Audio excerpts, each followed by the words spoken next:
we think about public transport, we tend to think mass transit. But it's not just mass transit. It's also including shared mobility. And this shared mobility market is growing. Is growing, shared and on-demand mobility, because people want door-to-door mobility. They don't want just station-to-station mobility. So it's important to combine all modes together in a way to offer this door-to-door mobility. And in UITP, we consider shared mobility as public transport. We redefine public transport in a way that we integrate it with shared mobility, on-demand mobility with mass transit. That's how we need to do, because when we see it in our cities, the threat is coming, or the issues are coming from the individual use of cars with the congestion we have in our cities. So the only way is to combine all these solutions together in a way to make people avoid, I would say, to use a car, or even avoid to own a car. And that's very, very important if we want our cities not to collapse, I would say.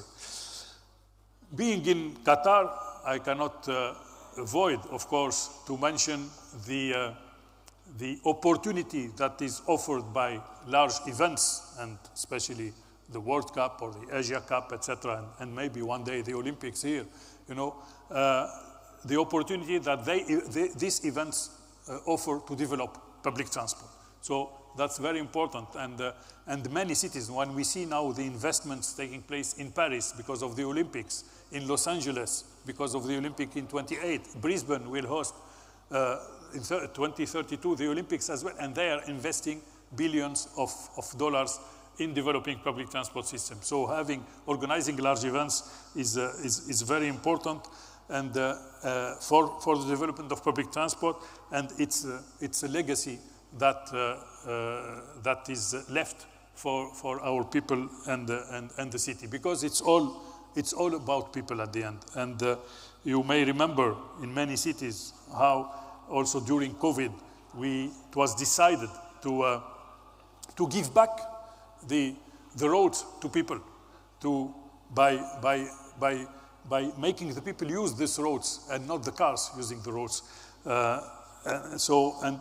And we realized during COVID, when these cities were empty of people, we realized how much space was used by cars, or how much space was wasted by cars, and we gave back the space to the people. And the people, you know, at the end, many cities, they kept this, and they removed cars from some streets. And I have the chance to live in a city, which is Brussels in Belgium, which is the second pedestrian area in Europe after Venice.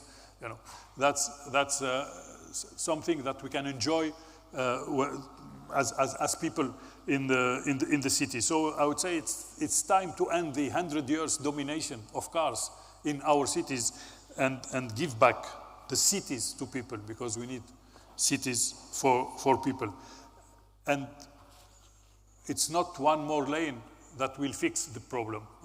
It's not because we will add more space to cars that we will make congestion less. So at the contrary, the more lanes we will add, the more cars we will attract. And even if they are electric or autonomous, a clean traffic jam is still a traffic jam. I don't think you will feel happy if you are sitting in a traffic jam in an electric car. I don't think that an electric bus stuck in traffic will attract more people than a diesel bus.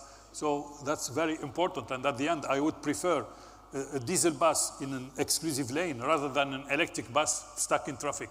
So we need to think about the space that is occupied by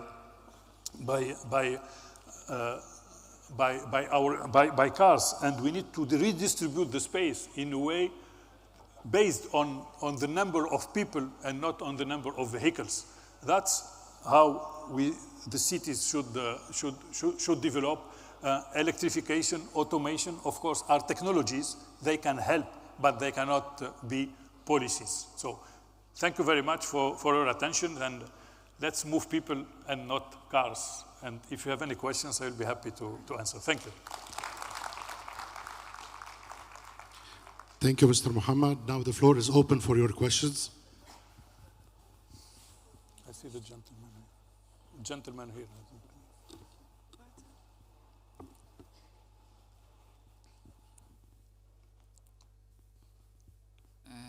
Thank you very much, Brother Mohammed, for the information.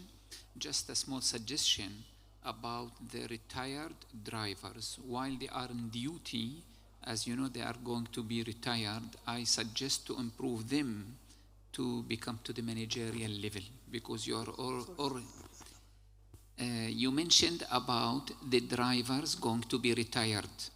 Yes. So I would, as long as they are your staff, your employees, I would suggest to improve them to the managerial level. Once they are retired, they will be able to perform better for the same service. Thank you. Thank you for the suggestion. I'm sure some companies are using retired driver to, I would say, train or to supervise new drivers. But yeah, thank you for the suggestion. It may help for those who want to continue working. Of course, not everyone wants to continue working. Thank you. Okay. So, thank you very much. Thank you.